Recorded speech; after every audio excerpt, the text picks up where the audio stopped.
Every year, more than 9 million people come from countries all over the world to visit London. They go to the theatres and museums. They look at interesting old buildings, many of them hundreds of years old. They sit or walk in the beautiful parks, or have a drink in a pub. They go to Oxford Street to look at the shops, or to Harrods. 2 million visitors go to the Tower of London. 1 million more go to see St. Paul's Cathedral. Yes, London is a big and beautiful city, with lots to see and do. But how did it all begin?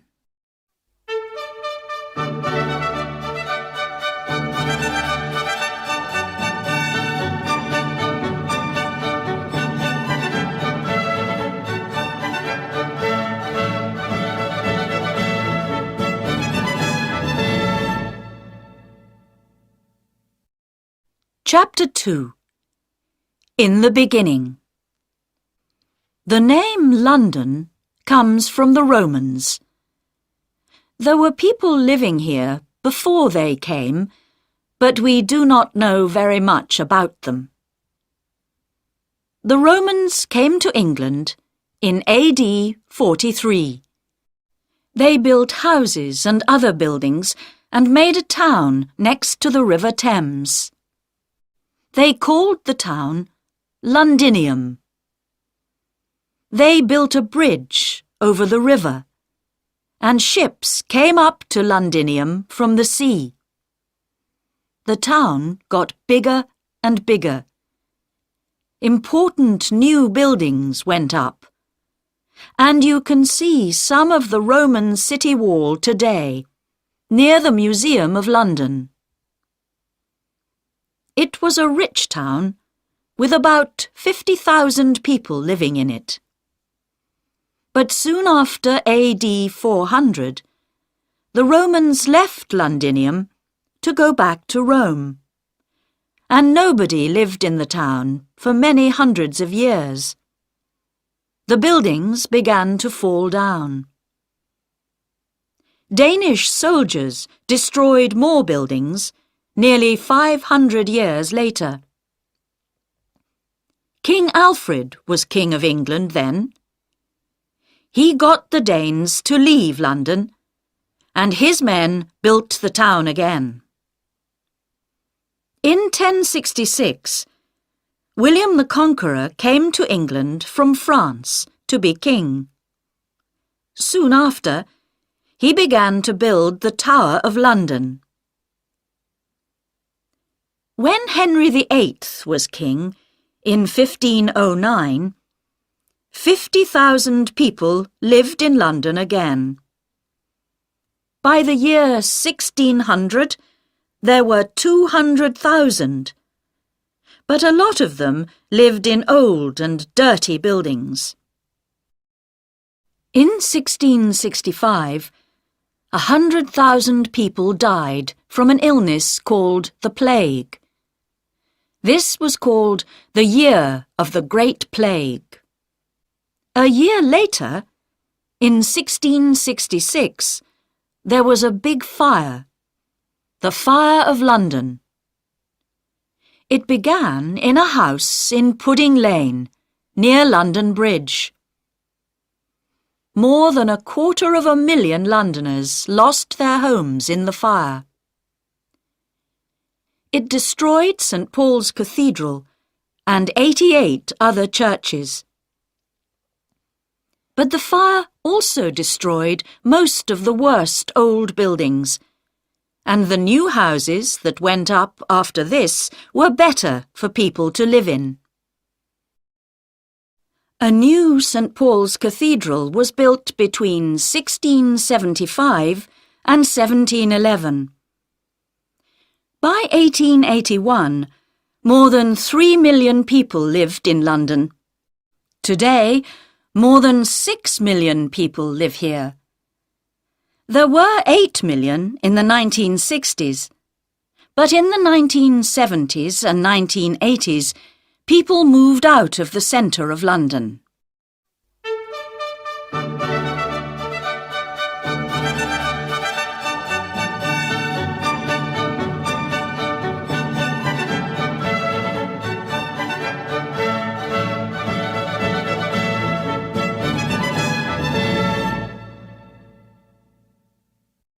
Chapter 3. Visiting the City. A quick and easy way to get to different places in the city is to use an underground train. The trains run all day and most of the night. Buy your ticket before you get on the train. It's better not to make your journey between 8 o'clock and 10 o'clock in the morning, or 4 o'clock and 6 o'clock in the evening. These are called the rush hours. Thousands of people are going to work or coming home again then, and it is difficult to move or to find a place to sit on the train. You can see much more of London from one of its famous red buses. Some special visitors' buses take you to many of the interesting places in the city on one journey. It takes about 1.5 hours, but you can break your journey and get off and on again at the different places you want to visit. London taxis are called black cabs. Most of them are black, but some are not. You can stop one if it has a for hire sign on it. The drivers are usually friendly and helpful. Why not take a boat trip along the River Thames? Boats leave Westminster Pier and Charing Cross Pier, and they go to Tower Pier and Greenwich. Between April and October, you can take a longer boat trip to Hampton Court, about 4 hours, a beautiful palace in a big park.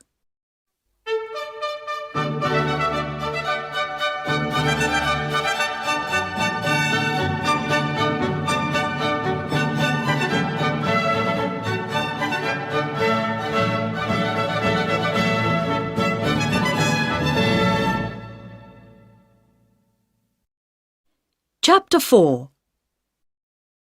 Some places to go. The Queen has her London home at Buckingham Palace. It is at the end of the Mall, a long road that begins at Trafalgar Square. At 11:30 most mornings, the soldiers at Buckingham Palace change the guard. It takes about 30 minutes, and hundreds of visitors come to watch. And in August and September, you can usually visit some of the rooms in the palace. But there are always lots of people coming to see them, so be ready to wait. You can also visit the Royal Mews at the palace. This is the home of the Queen's horses and coaches. The Queen's Gallery is also at the palace, and you can visit it at most times of the year. Here you can see pictures from all over the world. The Tower of London is now a museum, and one of London's most famous buildings. More than 2 million people visit it every year. Yeoman warders, also called beefeaters, Tell them all about the tower. You can see the crown jewels and visit the Bloody Tower and the White Tower. Or take a walk round the wall and perhaps see one of the tower's famous black birds, the ravens. Tower Bridge is near the Tower of London. It is one of the most famous bridges in the city and first opened in 1894. St. Paul's Cathedral is not far away, on Ludgate Hill. It was built by Sir Christopher Wren after the Fire of London. Wren built more than 50 London churches. Visitors can go up to the Golden Gallery to look across London.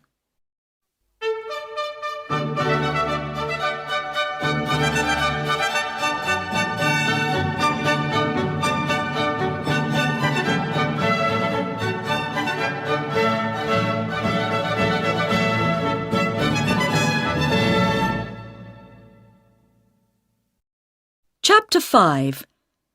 Westminster. Westminster Abbey is more than 900 years old and is a very famous London church. After William the Conqueror, every king and queen of England was crowned king or queen here. The Houses of Parliament are near Westminster Abbey. This is the home of the British government. The clock high up on the building is called Big Ben. The Prime Minister, the head of the British government, lives at 10 Downing Street.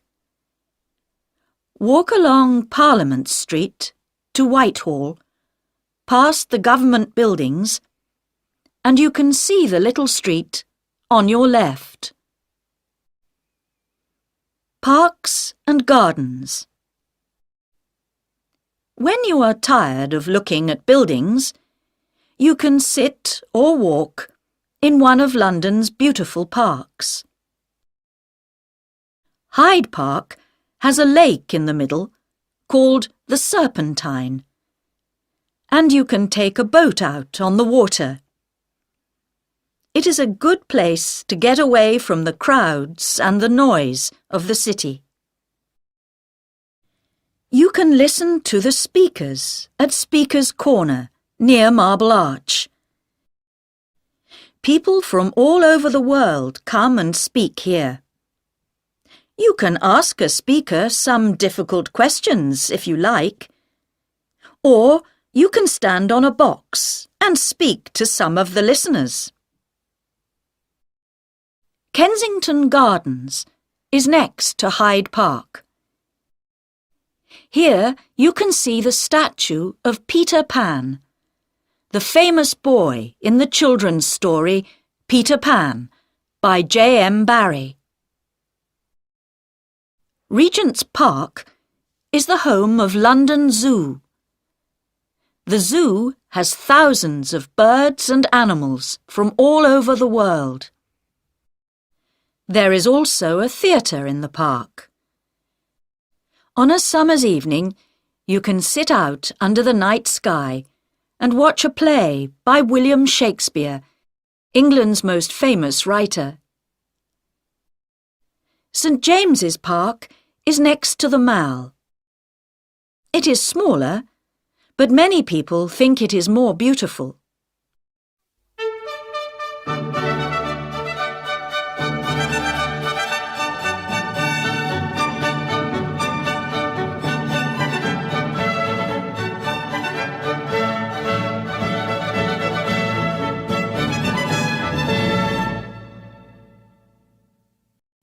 Chapter 6. Shops and Eating. The most famous shop in London, some people say the most famous in the world, is Harrods in Knightsbridge. It opened in 1849. Oxford Street has many big shops: Selfridges, Marks and Spencer, John Lewis, Debenhams. There are always lots of people looking at the shops here, but at Christmas, thousands more people come to see the wonderful Christmas lights and to buy things for their friends and family for Christmas. Charing Cross is famous for its bookshops. There are lots of them, and they sell old and new books. One of the oldest and most famous is Foyle's. It has thousands of books, but it can sometimes be very difficult to find the book you want. Covent Garden was once a big food market, but now it has lots of small shops and cafes, and there are street performers to watch. There are two very famous markets in London. Petticoat Lane Market, open on Sundays, is in Middlesex Street and is a good place to buy cheap clothes and things for the home. At the market in Portobello Road, open on Saturdays, you can buy old clocks, old chairs and tables, and hundreds of other things. You can find food from nearly every country in the world in London. In Soho, in the West End of London, see map on pages 18 and 19. You can eat food from Italy, India, China, Japan, Greece, and lots more places. There are also thousands of pubs in the city. In many pubs, you can eat as well as drink. Or why not have some English fish and chips? They are cheap and good to eat. Or you can have tea at the Ritz in Piccadilly, or at the Savoy Hotel in the Strand.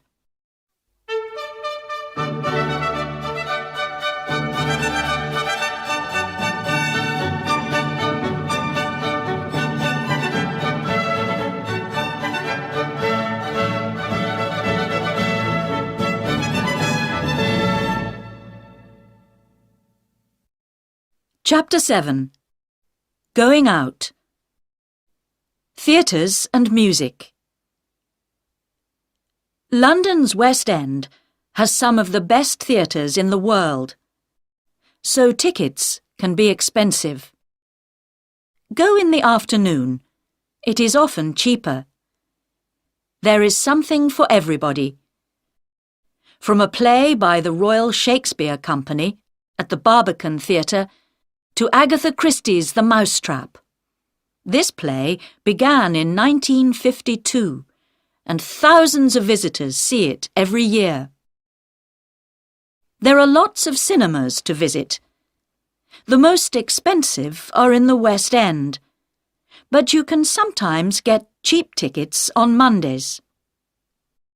You can hear wonderful music and singing from all over the world at the Royal Opera House in Covent Garden, the Royal Albert Hall in Kensington Gore, the London Coliseum in St Martin's Lane, and the Barbican Centre, Silk Street. For ballet, go to the Sadler's Wells Theatre in Rosebery Avenue or to the Royal Opera House. To get cheap tickets, buy them an hour or two before it begins. Do you like to listen to jazz musicians? You can hear some of the best at Ronnie Scott's Club in Frith Street, or at the Bull's Head Barns at Barnes Bridge, or at 100 Club at 100 Oxford Street. Sport. Some of the most famous English football clubs are in London. You can see Arsenal play at Arsenal Stadium, Avenel Road, N5. Chelsea play at Stamford Bridge, Fulham Road, SW6. And Tottenham Hotspur play at White Hart Lane, High Road, N17.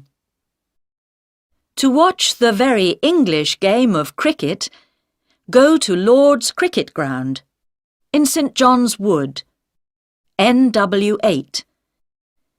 This is the home of cricket for most English people.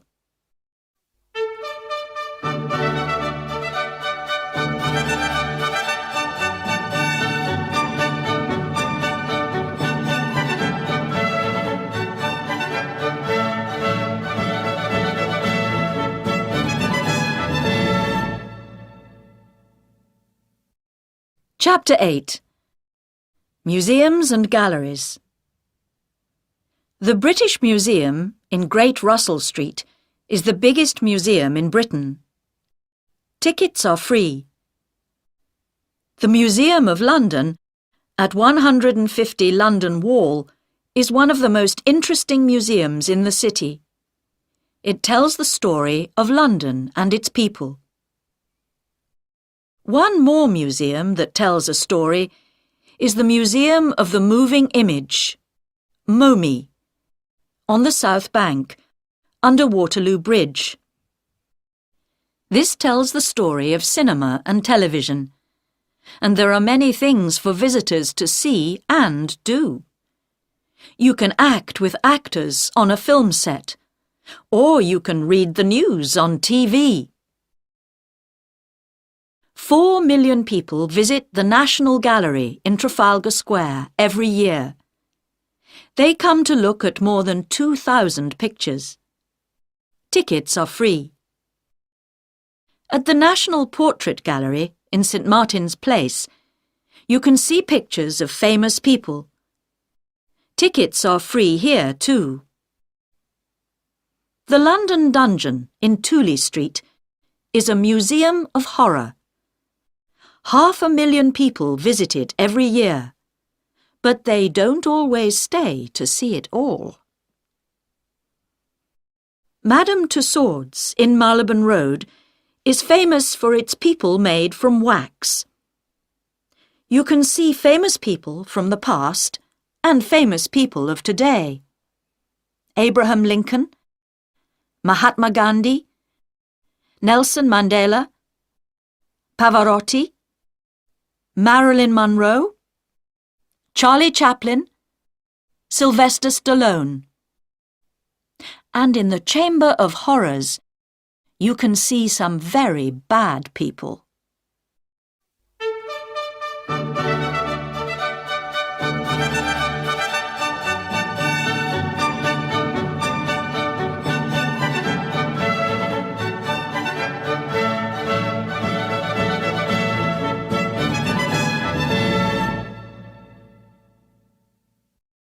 Chapter 9. Places and Parades. The City. Londoners often talk about the city. They are talking about the oldest part of London, the home of the Bank of England, and many other big offices. About 5,000 people live in the city, and at weekends it feels empty. But between Monday and Friday, nearly 500,000 people come here to work in the banks and offices. Look for the city men with their dark suits and umbrellas. St Paul's Cathedral is in the middle of the city, and the Bank of England has an interesting museum that you can visit. Also in the city is a very tall building, 60.6 metres high, called the Monument. Christopher Wren built this too, and it stands on the place where the Fire of London began in 1666. some interesting and exciting days. Every year, on a Saturday morning in June, Foot Guards and Horse Guards have a parade for the Queen. This is called Trooping the Colour. The colour is the flag that the soldiers carry. Thousands of people stand in the Mall to see the Queen and the soldiers go past. The exciting Notting Hill Carnival is on the last Sunday and Monday in August. There are 2 wonderful parades to watch, one on Sunday and one on Monday. And you can see them going through the streets near Portobello Road and Ladbroke Grove. On the second Saturday in November, Londoners can see their new Lord Mayor in the Lord Mayor's Show, a parade from Mansion House, the Lord Mayor's home, to the Strand. The Lord Mayor is the most important person in the city after the Queen. The first Mayor of London was Henry Fitzalan in 1189. They were not called Lord Mayors until the time of King Henry VIII. Big red buses, London policemen, Buckingham Palace, Speaker's Corner, Big Ben, Notting Hill Carnival. These are some of the things you can find in London. But there are many, many more. Come and see.